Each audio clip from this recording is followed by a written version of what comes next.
The spare tire landed an entire city block from where the car exploded. That's not hyperbole. Syrian forensic investigators measured the distance, a 40-pound piece of automotive equipment blown through the Damascus night like artillery shrapnel. When you see something like that at a crime scene, you're looking at professionals who calculated explosive yield down to the gram, shaped charges to direct maximum force exactly where they wanted it, and turned a routine moment into a coffin. February 12, 2008. Kfar Sousse District, Damascus. The man climbing into that Mitsubishi Pajero had spent 25 years evading exactly this kind of death. Intelligence agencies from 3 continents had dedicated entire departments to finding him. Rewards totaling millions of dollars hung over his head, and yet, until that Tuesday evening, every attempt had failed. His name was Imad Mughniyeh, and before September 11th made Osama bin Laden infamous, Mughniyeh held the distinction of having killed more Americans than any other terrorist on Earth. But here's what makes his story fascinating from an intelligence perspective. He wasn't some charismatic ideologue or media-savvy propagandist. He was an operator, a technician of violence who understood asymmetric warfare the way a master craftsman understands their tools. And he was so effective at disappearing that for decades, intelligence agencies weren't even certain what he looked like as an adult. Let me explain how someone becomes that kind of ghost, and then I'll show you how 2 intelligence services finally caught up with him. Mughniyeh grew up in Beirut's Shiite neighborhoods during the 1970s, watching Lebanon tear itself apart. The country that had been called the Switzerland of the Middle East was fracturing along sectarian lines. He joined Fatah's Force 17, Yasser Arafat's elite security unit, as a teenager. This wasn't some random militia, but the PLO's most professional formation, trained in explosives, guerrilla tactics, and intelligence operations. By age 20, Mughniyeh had developed a skill set most people never acquire. He could build bombs that actually worked, plan operations that achieved objectives, and most critically, he could compartmentalize violence from emotion. Plenty of militants are willing to die for causes. Far fewer can kill efficiently without getting caught up in ideology or rage. When Israel invaded Lebanon in 1982 and pushed the PLO into exile, Mughniyeh switched to the newly forming Hezbollah. The move made strategic sense. Hezbollah needed expertise. He provided it. In exchange, he got resources, protection, and the backing of Iran's Revolutionary Guard. Between 1983 and 1985, Mughniyeh orchestrated a campaign that essentially redefined how non-state actors conduct warfare against superior military powers. 3 operations in particular demonstrated his operational philosophy. The Beirut embassy bombing in April 1983 killed 63 people, including the Furai, CIA's entire Middle East operations team. That wasn't luck or random targeting. Mughniyeh understood that the agency's station chief and his officers represented institutional knowledge irreplaceable in the short term. Killing them degraded American intelligence capabilities in the region for years. The attack wasn't just terrorism. It was strategic targeting disguised as terrorism. 6 months later came the Marine barracks bombing. 241 American servicemen killed, 58 French paratroopers dead in a simultaneous attack on their barracks. The explosives were so powerful they registered on seismographs. Buildings collapsed like controlled demolitions. And, critically, within 4 months, both American and French forces withdrew from Lebanon. That's cause and effect.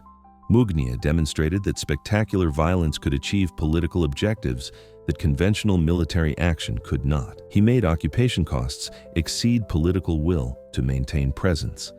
Then there's TWA Flight 847. Mughniyeh personally participated in that hijacking, which tells you something about his confidence. The 17-day ordeal was televised globally and included the murder of Navy diver Robert Stetham, whose body was dumped on the Beirut tarmac. The message was clear. American military personnel were targets anywhere, anytime. These weren't random atrocities. Embassy bombing degraded intelligence. Barracks bombing forced withdrawal. Hijacking demonstrated reach. Mughniyeh understood terrorism as communication, violence designed to send messages that altered political calculations. And it worked. But building that reputation made him a priority target. The question became how long he could delay the inevitable through operational discipline. Mughniyeh lasted longer than almost anyone thought possible. Multiple factors contributed to his survival. First, operational security that bordered on obsessive. He rarely used phones, and when he did, he employed counter-surveillance techniques sophisticated enough that even when intelligence agencies intercepted communications, they couldn't determine location or verify identity. He traveled under multiple false identities with documentation good enough to pass scrutiny at border controls. He altered his appearance constantly, gaining weight, losing it, growing facial hair, shaving it off, and reportedly undergoing plastic surgery to change distinguishing features. No confirmed photographs of his adult face existed until after his death. Intelligence agencies worked from sketches and contradictory witness descriptions. This wasn't luck. Mughniyeh cultivated ambiguity deliberately. The fewer people who could recognize him, the safer he remained. State sponsorship provided infrastructure individual precautions couldn't match. Iran's Revolutionary Guard gave him sanctuary and diplomatic cover. Syria's intelligence services allowed him to operate in Damascus under assumed identities. For years, he lived in Kfar Sousseh, a neighborhood housing Syrian intelligence officers. His presence was an open secret among security officials, but invisible to Western surveillance. Previous assassination attempts failed spectacularly. Israeli operatives tracked him to Paris in the 1990s, but couldn't act without French approval. In 2004, a car bomb intended for him killed a different operative. Each failure reinforced his mythological status. By 2006, circumstances shifted. The United States was fighting in Iraq, where Hezbollah-trained Shiite militias were killing American soldiers with Iranian-supplied weapons. Explosively formed penetrators, sophisticated shaped charges that could pierce armored vehicles, were killing troops with disturbing regularity. Intelligence confirmed Mughniyeh had traveled to Iraq multiple times, training insurgents in his tactics. This transformed him from historical threat to active problem. CIA Director Michael Hayden reportedly authorized expanded efforts to locate and eliminate him. Israeli intelligence intensified operations, and, critically, new human intelligence sources began providing actionable information. This is where most assassination operations live or die. Technical surveillance provides context, but finding a target under deep cover requires human sources with access to protected spaces. The breakthrough came from inside Syria. Sources reported Mughniyeh was living in Damascus under protection from senior officials. He maintained routines despite precautions, and crucially, after decades of evasion, he had grown comfortable. His security measures had become habitual rather than paranoid. That shift from vigilance to routine creates vulnerability. Surveillance teams mapped his patterns over months, tracking devices were planted, technical teams monitored movements. Despite his reputation for unpredictability, Mughniyeh had fallen into routines, including regular use of a silver Mitsubishi Pajero. Planning required extraordinary compartmentalization. Israeli Prime Minister Ehud Olmert reportedly approved the mission personally. The operation was codenamed Outside the Box. The method was deliberately ironic, a car bomb, the same weapon Mughniyeh had used to kill hundreds. The bomb was hidden inside the spare tire on the Pajero's rear door. High-grade military explosives shaped to direct blast inward toward the driver's seat. Remote detonation triggered by surveillance teams. The device would activate only when Mughniyeh entered alone. Think about the precision required, accessing the vehicle in a secure area without detection, installing the device without leaving traces. The operation involved multiple phases: confirming vehicle use, accessing and planting the bomb, testing remotely, positioning surveillance teams. February 12th began routinely. Mughniyeh attended a reception at the Iranian embassy celebrating Iran's revolution anniversary. After the reception, he returned to Kfar Sousseh around 9:30 p.m. Surveillance teams watched him approach the Pajero carrying a bakery bag. He unlocked the vehicle, placed the bag inside, settled into the driver's seat, and reached for the ignition. At 9:55 p.m., the bomb detonated. The shaped charge directed blast energy into the vehicle's interior. Mughniyeh was killed instantly. The spare tire flew a full block away. Syrian security arrived within minutes. His body was so badly damaged that identification required forensic analysis. The assassination sent shockwaves through Damascus. That such an operation could be conducted in Syria's capital under Syrian security's eyes was profound humiliation. Hezbollah announced his death, vowing revenge. Massive funeral processions were held in Beirut. Hassan Nasrallah promised his death would be avenged. Iran's supreme leader called it an act of war. Israel maintained its standard policy of neither confirming nor denying. Defense Minister Ehud Barak offered only, "The world is safer without certain individuals." The CIA declined comment. Behind the scenes, analysts assessed the strategic impact.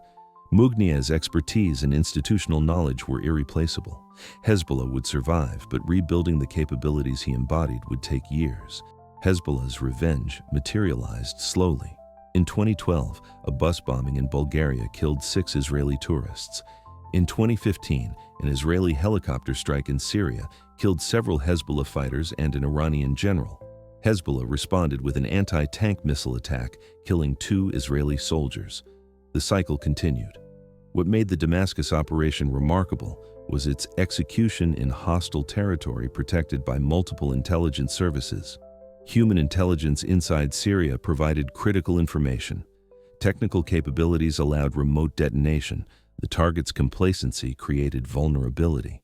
But most important was patience. The operation likely required years of preparation, with surveillance established, patterns confirmed, methods tested, and operators positioned. Mughniyeh's death closed a chapter in terrorism history. He had pioneered tactics copied worldwide, yet his elimination didn't end Hezbollah's threat. The organization continued growing, evolving into a state within a state. His successors inherited the infrastructure he created. No government has officially claimed responsibility. Israel maintains silence. The United States declines comment. This silence prevents legal exposure, avoids diplomatic complications, and maintains strategic ambiguity. Future targets cannot know for certain who will come for them or when. The uncertainty itself is a weapon. The spare tire, blown from Mughniyeh's Pajero, landed a full block from the explosion. Syrian investigators combed the wreckage. Hezbollah vowed revenge. And somewhere, operatives who spent years preparing for 20 seconds of violence moved on to the next target.